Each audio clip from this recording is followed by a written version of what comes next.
I don't know. It's more difficult. It makes it more. I'm being honest. It makes it more difficult to do. But more likely a no for Combs. What if Jeffrey Epstein's sick and twisted network didn't end the night his body was found in that Manhattan jail cell?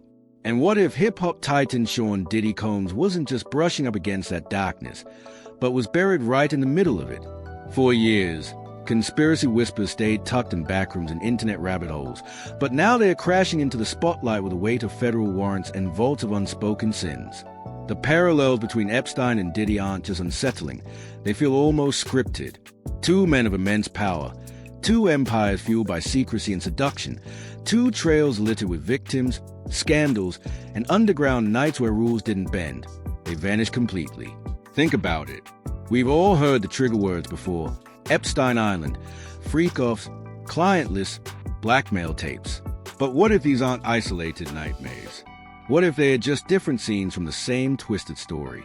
Both men built fantasy playgrounds for the ultra-rich, environments dripping with glamour on the surface but rotting underneath.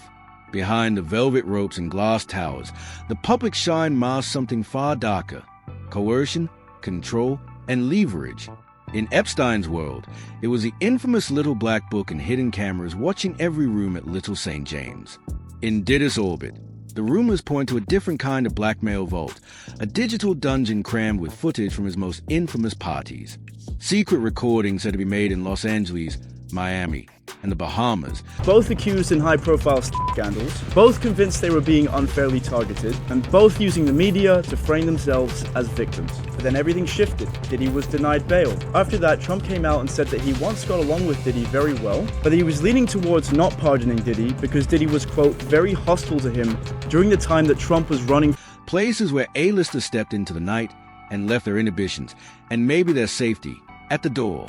We're talking about gatherings that have become legend in the music world, not because of the music, but because of what happened after the phones were locked away and the curtains were pulled tight. Freak-offs, as they were bluntly described in court filings, weren't just parties.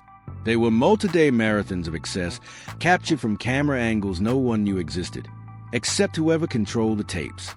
One ex-bodyguard, who cut ties with Diddy's Circle in 2021, told a blogger he once watched armored cases leave the Miami mansion, cases he swears held hard drives. The rumor? Those drives weren't for memories. They were for leverage. If Epstein's vault held dirt on billionaires, insiders believed Diddy's archive could rival, or even eclipse, it. Few realized he had cameras in nearly every space, rolling without guests ever knowing. And now, that footage allegedly sits in his possession. So how has Diddy walked through a firestorm with nothing more than a singed jacket, while other elite figures have been reduced to rubble? The theory points back to that vault. Some say he wasn't just hosting these infamous nights, he was documenting them. And not as a hobby. An LA producer, speaking anonymously to Rolling Stone last fall, claimed panic swept through certain celebrity circles when the first lawsuit dropped. Not because of accusations, but because of the possibility those accusations came with visual proof. If even part of the allegations are true, if politicians, athletes, and Hollywood icons were caught on those drives doing things they'd never want public, then that vault isn't just a rumor. It's a loaded weapon. And that's where the silence comes in, or more precisely, the protection. Diddy isn't just wealthy, he's wired into power. His contact list is an encrypted maze of White House alumni, media kingmakers, elite PR fixers, and at least one sitting U.S. senator. Despite a stack of lawsuits and a federal conviction, the most powerful names in his network have stayed suspiciously quiet. But not everyone kept their mouth shut. Enter Maureen Comey. Yes, the same Comey connected to the former FBI director. Last month, this federal prosecutor was suddenly and inexplicably fired. On her resume, key roles in both the Epstein and Diddy investigations. That's not coincidence, that's a warning shot. Her removal would have been enough to raise eyebrows. But what she did after sent shockwaves. Fear is a tool of a tyrant. She wrote in a message to colleagues, wielded to suppress independent thought. She didn't have to drop names. The timing spoke for her. This happened just days after her team failed to convict Diddy on the heaviest trafficking charges, and mere weeks before sentencing on lesser counts. Reports say she had been pushing to connect the dot between these freak-off events and interstate trafficking violations under Mann Act. She was also the one who allegedly greenlit an inquiry into a possible blackmail operation. Then, gone. Not transferred, not demoted, just erased from the board. What we can show you is enough to prove just how deep the roots of this go, and why this story isn't dying anytime soon. Stick around, because what's coming next isn't rumor, it's straight from the inside. The official word? No comment. But behind the doors of justice, the whispers have turned into full-blown screams. Did Maureen Comey uncover something she was never meant to see? Did her digging into the crossover between Epstein's web of exploitation and Diddy's house of mirrors step on the toes of someone far high up the food chain? Because let's not forget, Pam Bondi, the attorney general handpicked by Trump, once teased the release of the entire Epstein file. "It's on my desk," she bragged this week. And then, the twist, she now claims there is no client list, no extra files, nothing at all. A spotless slate after years of global speculation. It's the same disappearing act we're suddenly watching in Diddy's orbit. Even Trump, a man who, love him or hate him, rarely bites his tongue, has been oddly careful. On Newsmax last Friday, he claimed, "I want to release everything," referring to the Epstein records, but immediately added a cryptic warning. "I just don't want people to get hurt." Hurt how? He didn't clarify. Physical? Political? Reputational? And when pressed about Diddy specifically, Trump didn't slam the door on a pardon, but he didn't open it either. Sort of half innocent, he mused, before admitting he'd been approached about clemency. His tone was murky, his body language even murkier. "I was very friendly with him. Seemed like a nice guy, but when I ran for office, he was very hostile." That single comment detonated group chats from Hollywood Hills to Capitol Hill. Who approached Trump? Why now? And what would make him even consider such a risky political favor? Meanwhile, the Epstein probe is being quietly shuttered. No shock witness moments, no fresh names, no bombshell leaks, just a slow, grinding legal process. The alleged vault remains officially unacknowledged. No search warrant has pinpointed it. No indictment has named its contents. Yet in backrooms, few doubt it exists. A former music exec told Variety she once overheard a Bad Boy Records assistant say, "If the vault leaks, everyone's finished." At the time, she thought it was ego talking. Now, she's not so sure. Another whisper claims that after the 2024 Homeland Security raids on Diddy's properties, investigators seized encrypted files they still haven't cracked. If the contents match even half of what's been rumored, names, timestamps, locations, the fallout would detonate through politics, sports, and entertainment all at once. Some insiders say Trump's biggest goal is to erase Epstein's shadow from his legacy. He doesn't want his name mentioned in the same breath. It fractures his base, it hurts his brand. One floated theory: he could use Ghislaine Maxwell to vouch for him, to say, "I know everything, and you weren't part of anything bad." But while the DOJ insists the Epstein saga is over, no client list, no blackmail, they conveniently left out the fact that jail cell footage from Epstein's final night is missing over a minute of video. A minute conveniently lost every night thanks to outdated prison software. It's no longer a glitch, it's a metaphor for everything erased from the official record. And now Diddy, like Epstein before him, sits in federal custody, not in the same cell. But the symbolism is hard to ignore. The untouchable mogul reduced to looking at the world through reinforced glass. Yet unlike Epstein, Diddy still has moves left to play. The real question, does he have the leverage, or is he the leverage? Because if history has shown us anything, it's this: accusations don't bury powerful men. Evidence does. And if that evidence is locked inside a biometric vault, protected by fear and silence, we may never see it unless someone already has.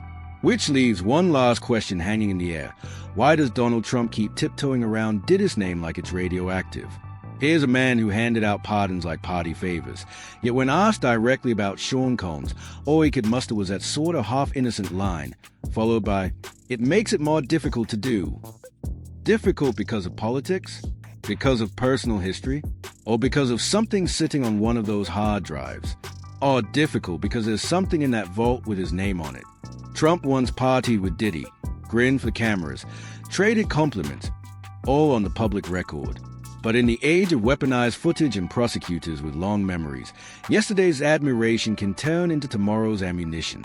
If Diddy really kept a digital blackmail library, and if it stretches back 20 years, as some insiders whisper, it's hard to believe it only caught celebrities in compromising moments.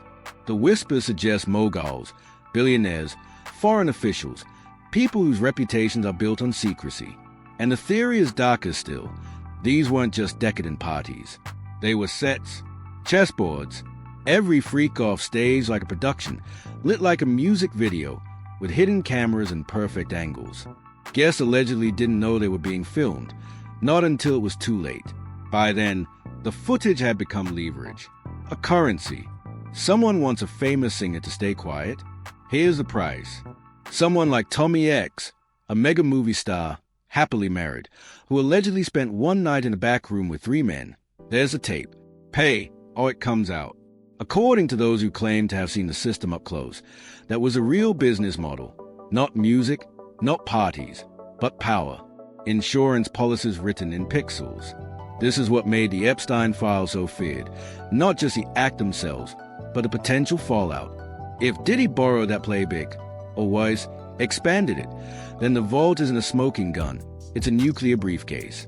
Former party staff say guests were stripped of their phones, shoved NDAs to sign on the spot, and chauffeured to mansions, yachts, or private islands. Drinks poured, lights low, strangers introduced without names. Behind the scenes, surveillance-grade cameras tucked into planters, audio mics hidden in artwork, backup drives humming in basements. One ex-employee, who quit just before the 2024 raids, told a podcaster that studio was never about music. It was about control. And if control was the aim, and it worked, why hasn't anyone outside of Combs fallen with him? How have lawsuits from high-profile figures under pseudonyms not triggered a wider dragnet? We saw the Epstein empire collapse only after he was gone. Even then, the client list never surfaced. Are we watching the same choreography? Sacrifice one man. Torch his image. Keep the machine intact. Pam Bondi's reversal on the Epstein files feels like another piece of the pattern. First, claiming the records were on her desk, then suddenly insisting they never existed. No list, no blackmail. As if 4 years of court testimony and speculation were a mass hallucination. And yet the parallels pile up. We're told the billionaires who circled Epstein were there for business luncheons. We're told the celebrities that did his free course were just sipping cocktails and doing karaoke. Ignore the lawsuits. Ignore the sealed depositions. Ignore the settlement signed minutes before trial. Somehow, both stories end the same way. The circle stays unbroken. But Diddy's October sentencing looms, and with it, a new kind of fear. What if he flips? What if the vote, real or not, becomes a bargaining chip? What if someone high up decides silence is no longer guaranteed? One entertainment lawyer, speaking under anonymity, says the panic is already here. Execs are scrubbing email from 2004. Agents are rewriting contracts. Some of these incidents date back to when Diddy was throwing parties with Epstein in the Hollywood Hills. This isn't just scandal, it's infrastructure. When Maureen Comey was fired, it wasn't a simple staffing change. It was a warning. Prosecutors who pushed too far into the overlap between entertainment and elite immunity risk vanishing from the game board entirely. Comey's parting words were clear. Do not let fear seep into your decisions. But it may already be too late. Fear has roots now, deep ones. There's a pattern here, one we've seen before. It's starting to look less like coincidence and more like choreography. Remember the eerie 1-minute gap in Epstein cell footage? The software glitch that erased the exact minute the world needed answers? Officials called it routine, outdated technology. But in these circles, missing minutes are never accidents. They are edits. Glitchy hardware, boilerplate excuses about nightly resets. But here's the thing, that same kind of digital disappearing act is now creeping into the Diddy case. Prosecutors have hinted at missing files, incomplete backups, surveillance feeds that mysteriously malfunction on key dates. And every time something new is supposed to surface, silence. Am I surprised? No. I've seen it before. Witness intimidation, vanishing evidence, and always the same agencies who promise airtight chains of custody somehow losing hours of critical footage. That's not incompetence. It's choreography. First, the missing minute from Epstein's cell. Now, security video from Diddy's Miami mansion corrupted during the Homeland Security raid. And forensic experts still can't explain how both local and cloud backups failed at the exact same time. When patterns repeat like this, it stops looking like accident and starts looking like policy, a policy designed not to protect the public, but to shield the most powerful. These vanishing files aren't just glitches, they're signals, warnings that somewhere in a locked room, someone is deciding exactly how much of the truth the public is allowed to see. That level of control, spanning administrations, spanning cases, hints at a machinery far bigger than one man's crimes. And if both Epstein and Diddy held secrets explosive enough to threaten that machinery, maybe it's no mystery why the cameras keep going dark. Now, as the early days of Diddy's trial drip their way into headlines, the rot is starting to show. Of course he's a creep. Of course the accusations are vile. But his guilt might just be the sideshow, the curtain pulled over what matters most. Because this isn't just about illegal parties or decades of abuse. This is about a culture built to protect those who have the evidence. Those who know exactly who was in the room. So what happens if the vault leaks? Not a clip, not a rumor, the entire library. Do we see names we never imagined? Watch careers evaporate in real time? Or do we get the same script as always, fake, exaggerated, unverified, until the story fades? Because here's the truth. If someone truly wanted this all out, it would already be out. That's the story under the story. The reason Epstein's client list never saw daylight, the reason Diddy's vault, if it's real, may never hit a courtroom. We're not watching justice. We're watching damage control. Slow, surgical, effective. And if his secrets are as dangerous as Epstein's, then maybe this isn't the beginning of the end for Hollywood's untouchables at all. Maybe it's just another chapter in a saga where power always wins. So stay sharp, stay curious, and above all, keep your eyes wide.